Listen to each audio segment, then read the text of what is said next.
Audio Jungle.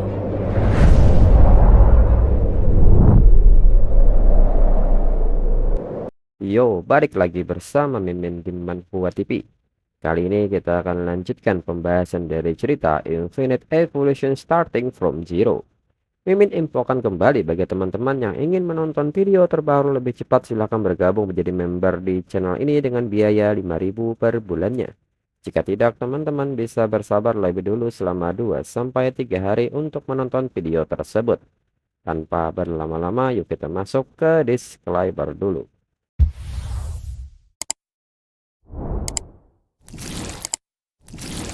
Disclaimer. Silakan abaikan hal ini jika kalian sudah mengerti. Ini peringatan mengenai konten di channel ini. Video ini berisi alur cerita komik yang mempermudah bagi teman-teman untuk mengetahui isi ceritanya dan memahami alur ceritanya.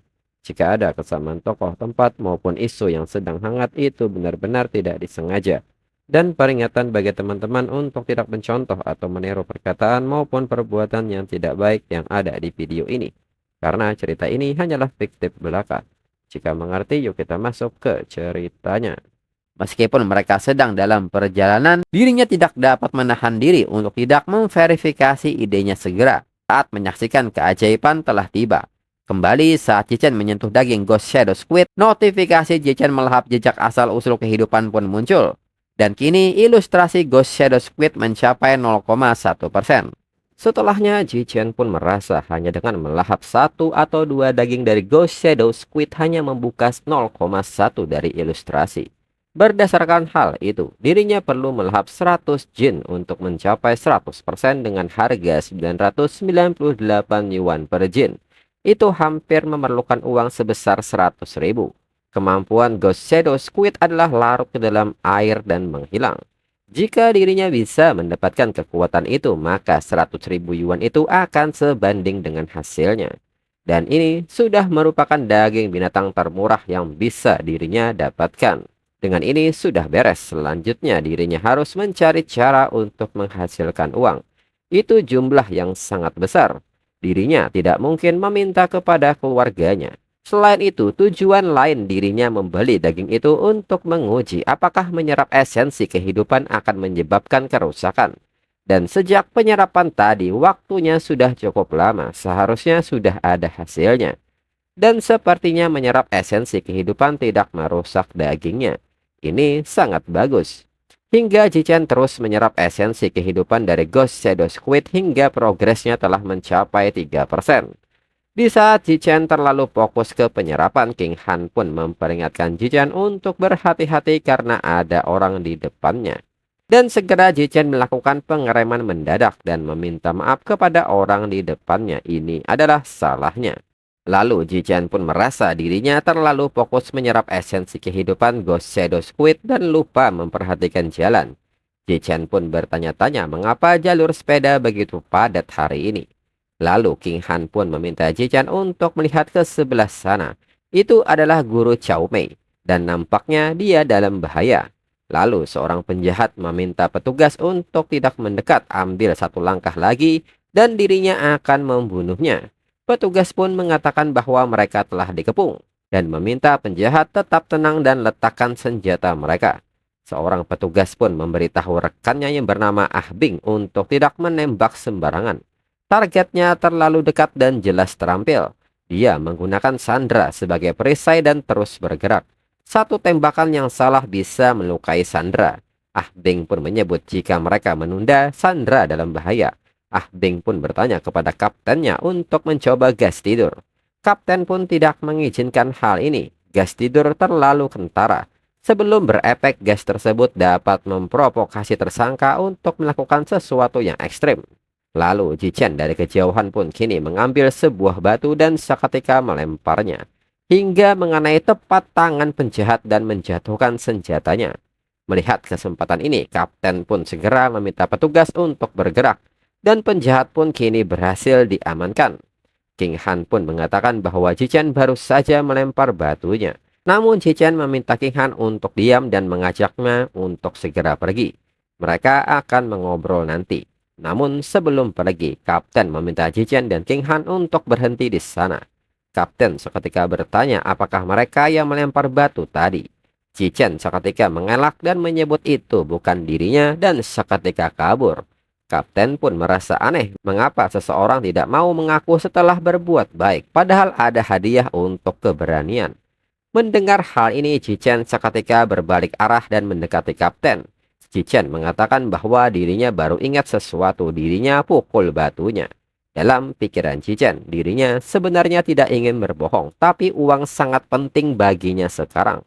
Di samping itu, King Han pun bertanya mengapa Cichen berlari kembali dan memintanya untuk menunggu dirinya. Lalu kapten pun meminta Cichen untuk mengikutinya membuat laporan. Dirinya akan membantu Cichen mengambil hadiahnya.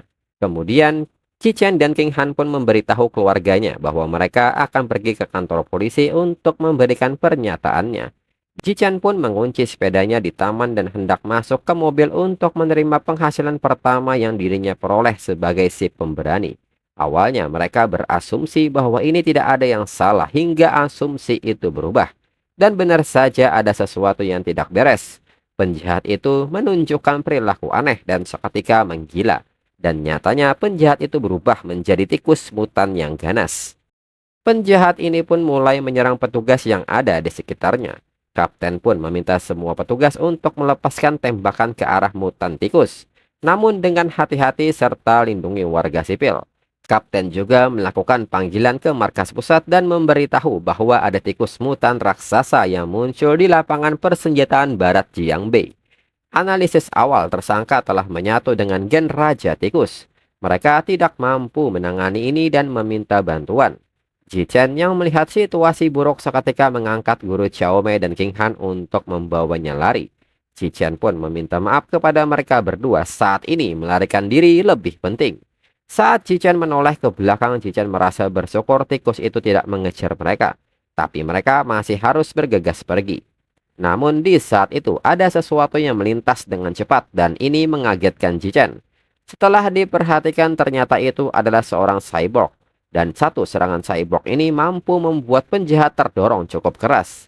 Lalu cyborg pun kini mengisi daya dan bersiap melepaskan laser cannon. Dan dalam hitungan detik laser cannon pun dilepaskan. Serangan ini pun mengenai telak penjahat dan membakarnya hingga gosong. Cichen yang melihat hal ini pun nampak kaget, itu sangat kuat. Setelahnya Cichen pun merasa lega serangan tadi tidak mengenai sepedanya. Jika tidak dirinya akan rugi besar. Sedangkan guru Xiaomei merasa ini sangat keren, mereka bisa selamat. Namun di saat itu Cichen kaget saat memperhatikan daging Ghost Shadow Squid. Dagingnya sekarang menjadi busuk. Sepertinya menyerap esensi kehidupan memang menyebabkan daging menjadi busuk, hanya saja ada penundaan. Dirinya butuh alasan untuk menjelaskan kenapa dagingnya menjadi busuk. Dirinya rasa harus menyalahkan si cyborg. Cichen pun seketika melempar daging di hadapan King Han dan menyebut semua ini adalah salah serangan si mutan tikus. Serangan cyborg itu sangat kuat hingga mengenai dagingnya. King Han pun menyebut ini tidak apa-apa, yang penting mereka selamat. Kemudian di saat mereka hendak pulang, atas permintaan kapten mereka akhirnya ikut dengan tim keamanan kembali ke stasiun untuk memberikan pernyataan mereka. Yang tidak mereka duga adalah gerombolan heretik itu setelah diledakkan oleh laser cannon masih meninggalkan setumpuk sisa-sisa hangus dan baunya cukup tajam. Namun di saat itu Cichen ingat masih ada esensi kehidupan yang tersisa di taring binatang sebelumnya. Cichen pun bertanya-tanya mungkinkah ada juga di mayat ini. Apakah mungkin bagi dirinya untuk melahap gen Raja Tikus mayat ini? Lalu Cichen juga penasaran berapa banyak gen Raja Tikus yang bisa diserap dari mayat bidat yang baru saja hangus. Hanya ada satu cara untuk mengetahuinya. Cichen seketika perlahan mendekatkan tangannya ke mayat bitah untuk menyerapnya. Dan perlahan Cichen pun merasakan sebuah energi yang masuk dan benar saja notifikasi menyebut bahwa Cichen telah melahap jejak esensi kehidupan Giant Mutant Red, dan kini ilustrasi naik menjadi 5%. Cichen pun kaget karena dirinya langsung dapat sebanyak itu. Sepertinya kesegaran berbanding lurus dengan jumlah esensi kehidupan yang bisa diserap. Lalu Ah Bing pun meminta Cichen untuk duduk dengan diam dan berpegangan. Jangan bergerak. Cichen pun meminta petugas Ah Bing untuk tidak salah paham. Dirinya hanya duduk terlalu lama dan perlu sedikit meregangkan badan. Cichen pun menilai bahwa Ah Bing mudah dibodohi. Tapi kapten keamanan jauh lebih tajam. Kemudian saat dihadapkan dengan kapten pun mengatakan bahwa dirinya sudah meminta hadiah keberanian Jichen di markas. Namun Jichen harus mengatakan yang sejujurnya. Pada jarak sejauh itu dalam pencahayaan yang sangat buruk, bagaimana seorang siswa sekolah menengah seperti Jichen bisa memukul tangan pisau bidat itu dengan tepat menggunakan batu? Jichen pun mengatakan bahwa mungkin dirinya sering melatih tangan kanannya. Namun ekspresi kapten menunjukkan kecurigaan yang mendalam terhadap Jichen. Dan Jichen sendiri berusaha tetap tersenyum dengan hal ini. Dan tak berselang lama orang tua Jichen datang untuk menjemput mereka pulang.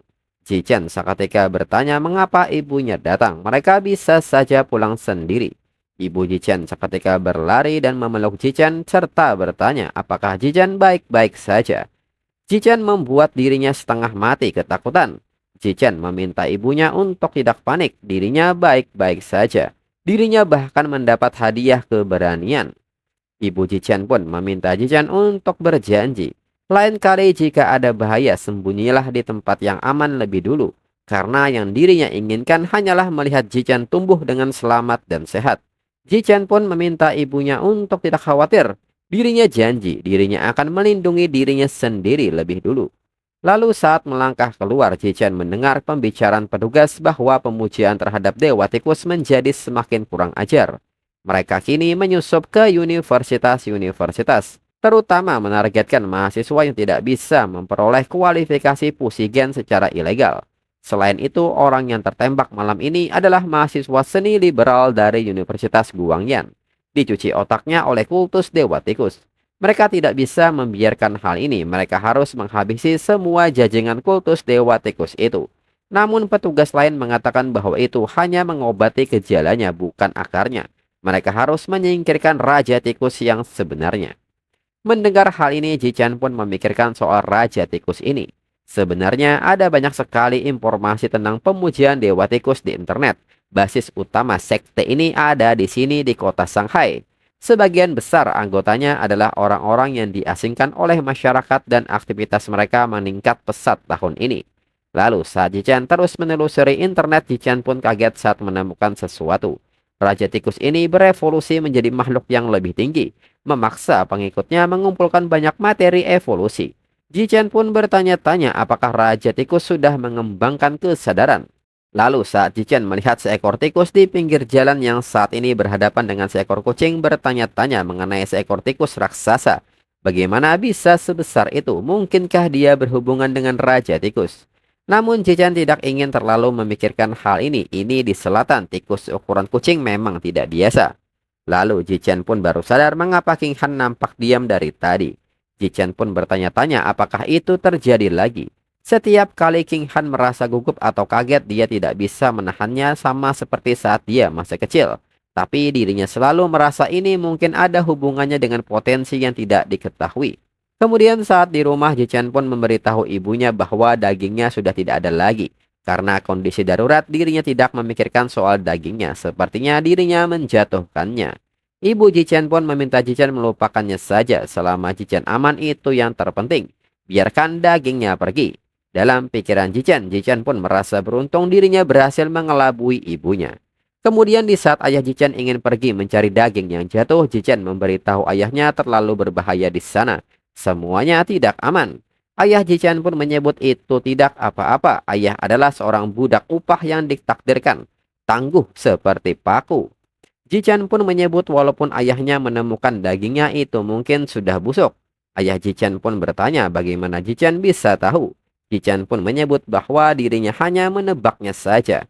Di samping itu, kapten pun masih bertanya-tanya bagaimana mungkin seorang siswa sekolah menengah bisa melempar batu dengan kekuatan seperti itu. Lalu di saat itu, kapten pun dikagetkan dengan kehadiran sosok tikus besar di depannya. Kapten pun bertanya-tanya dari mana datangnya tikus ini. Itu juga sangat besar. Tikus ini pun seketika melompat ke arah kapten dan dengan cepat kapten melepaskan tembakannya. Kemudian saat di sekolah, Jichen pun masih memikirkan soal kejadian tadi malam. Jika dibandingkan dengan manusia tikus dan cyborg, dirinya masih terlalu lemah. Sepertinya dirinya harus mulai menghasilkan uang dengan cepat dan mengisi bar pengalaman untuk membuka akses Ghost Shadow Squid. tetapi hanya mengandalkan beasiswa dari kompetisi sekolah terlalu lambat. Jichen pun menilai memikirkan menjadi pelajar terbaik yang berpengaruh bimbingan live streaming dan menjual bahan ajar. Namun Jichen merasa itu tidak mungkin. Itu mungkin menghasilkan uang dengan cepat tapi terlalu mencolok. Namun di saat itu Jichen menyadari sesuatu, dirinya salah paham. Di dunia yang penuh dengan ahli pusigen dan cyborg ini, skill bela diri mengalahkan akademis. Hadiah turnamen seni bela diri jauh lebih tinggi daripada mata pelajaran lain. Sepertinya sudah waktunya untuk mengambil tindakan. Lalu berpindah ke bangunan gimnasium C. Jichen pun datang dan menyapa pelatih Guo. Hal ini pun mengagetkan pelatih Guo hingga menyemburkan minumannya. Pelatih Guo pun nampak tidak percaya Jichen di sini. Pelatih Guo bertanya apakah Jichen di sini untuk bergabung atau sekedar belajar lebih banyak tentang tim seni bela diri. Jichen pun seketika berbisik dirinya ingin tahu jika dirinya bergabung dengan tim, apakah dirinya akan mendapat kesempatan berkompetisi di turnamen seni bela diri kota, dan apakah hadiahnya tinggi. Pelatih Guo pun membenarkan hal itu. Jichen punya kesempatan dan hadiahnya tidak sedikit. Setiap penghargaan bisa bernilai puluhan ribu. Jichen pun mengatakan bahwa dirinya sudah memutuskan mulai hari ini dirinya resmi menjadi bagian dari tim seni bela diri. Pelatih Guo pun mengucapkan selamat datang. Pelatih Guo pun seketika meminta semua orang untuk berkumpul karena mereka kedatangan anggota baru yang bergabung hari ini. Pelatih Guo mengatakan bahwa dirinya yakin semua orang pernah mendengar tentang nama Lin Jichen, juara Grand Slam mereka di pertandingan olahraga sekolah. Dia resmi bergabung dengan tim seni bela diri mereka hari ini. Pelatih Guo meminta semua orang untuk memperkenalkan dirinya. Lalu mereka pun mulai memperkenalkan diri dari Zhang Kai, lalu Huang Tianxing dari kelas 9, lalu Li Sutong dari kelas 6, dan Han Yisuo. Jichen juga menyebutkan namanya kembali dan meminta senior-seniornya untuk menjaganya. Lalu karena dirinya belum pernah berlatih bela diri sebelumnya, pelatih Guo mulai dengan mendemonstrasikan teknik dasar tinju dan kaki. Pelatih Guo menyebut bahwa ini mungkin terlihat sederhana, tetapi sebenarnya sulit. Bahkan Li Sutong, pembelajar tercepat di tim, butuh seminggu penuh untuk menguasainya. Dengan ini pelatih Guo meminta Jichen untuk mencobanya. Lalu kini Jichen mulai bersiap dengan kuda-kudanya dan mengingat semua gerakan yang baru saja Jichen lihat. Dan kini sistem mengirim wawasan seni bela diri. Hingga Jichen pun kini memperagakan semua gerakan dari pelatih Guo dengan sempurna.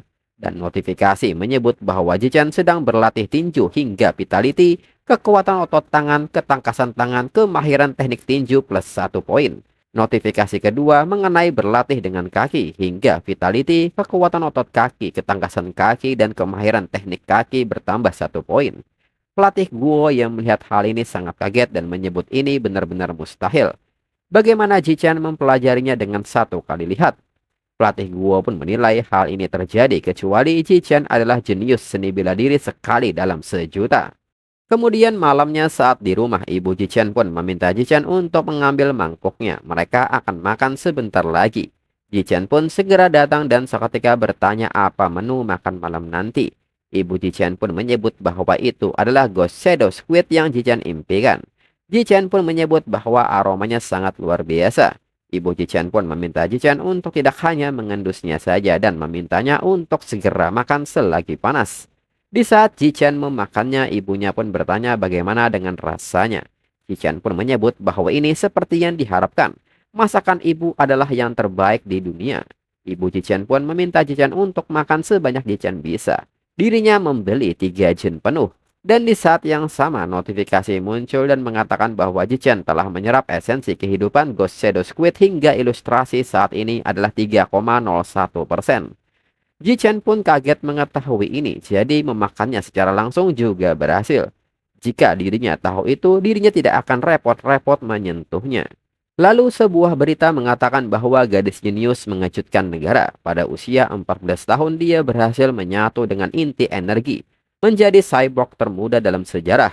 Saat diaktifkan, sistem energinya memungkinkan dia mengangkat SUV seberat 2000 kg dengan 1 tangan, berlari 100 meter hanya dalam 3 detik, dan melompat 5 meter secara vertikal di tempat. Jichen pun menilai bahwa dari jenius Kyoto hingga gadis jenius masa kini, Jichen pun bertanya-tanya siapa yang lebih kuat. pengguna Pusigen atau Cyborg. Lalu berita lain menyebutkan bahwa ada sebuah tragedi. Kapten keamanan He Chun-san secara tragis terbunuh pada pukul 11 malam tadi di kantornya. Rekaman pengawas menunjukkan dia dimakan oleh tikus mutan raksasa yang menyusup ke stasiun. Melihat berita ini, Ji-chan pun menduga mungkinkah salah satu tikus raksasa dari tadi malam. Ji-chan pun merasa situasinya sekarang menjadi lebih buruk. Dirinya harus mengintensifkan latihannya. Kemudian setelah beberapa waktu latihan, waktu sprint 100 meter dirinya mencapai 4,61 detik. Lompatan vertikalnya sekarang mencapai 5,51 meter. Dirinya bahkan bisa mengangkat sekitar 1000 kg dengan satu tangan. Dirinya juga tidak mengendur dalam latihan bela diri. Dirinya berharap bisa segera meningkatkan kekuatannya dan bersiap untuk turnamen. Lalu keesokan paginya dirinya kembali ke Sasana untuk melanjutkan pelajaran dan latihan bela diri. King Han pun ikut karena penasaran. Kemudian di saat itu seorang wanita menegur dirinya dan bertanya apakah sudah sarapan. Dirinya membawakan Ji-chan susu yang masih segar. Ji-chan pun mengatakan bahwa dirinya tidak perlu, tapi dirinya berterima kasih atas sikap baiknya. Di samping itu, Jang Kai yang menyaksikan ini sangat kesal dan menilai bahwa Ji-chan mencuri kejuaraannya di pertandingan olahraga. Sekarang dia menolak hadiah dari dewinya juga. Jang Kai seketika meminta Ji-chan untuk menunggu. Jang Kai pun bertanya di mana sopan santun Ji-chan. Ji-chan bisa saja menerimanya dan memberikannya kepada orang lain. Mengapa Ji-chan harus menyakiti perasaan wanita itu? Ji-chan pun bertanya bukankah itu akan lebih menyakitkan. Jang Kai pun meminta Ji-chan untuk meminumnya. Tidak minum itu tidak sopan. Kembali Ji-chan mengatakan bahwa dirinya alergi susu. Jang Kai pun menyebut Ji-chan berbohong, mana mungkin dirinya percaya. Jang Kai pun seketika mengajak Ji-chan untuk bertanding dengan dirinya. Dirinya tidak akan pernah berkata sepatah kata pun pada Ji-chan. Jika dirinya menang, Ji-chan harus minum sebotol susu. Di saat yang sama notifikasi pun muncul sebuah misi pencapaian baru. Dalam kompetisi formal, singkirkan 1000 lawan yang berbeda menggunakan metode paling primitif secara biologis. Hadiah mendapatkan sifat biologis dari survival of the fittest.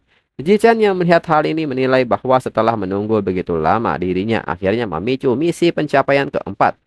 Lalu Ji-chan pun menerima tawaran dari Jang Kai, mereka akan bertanding. Dan chapter berakhir.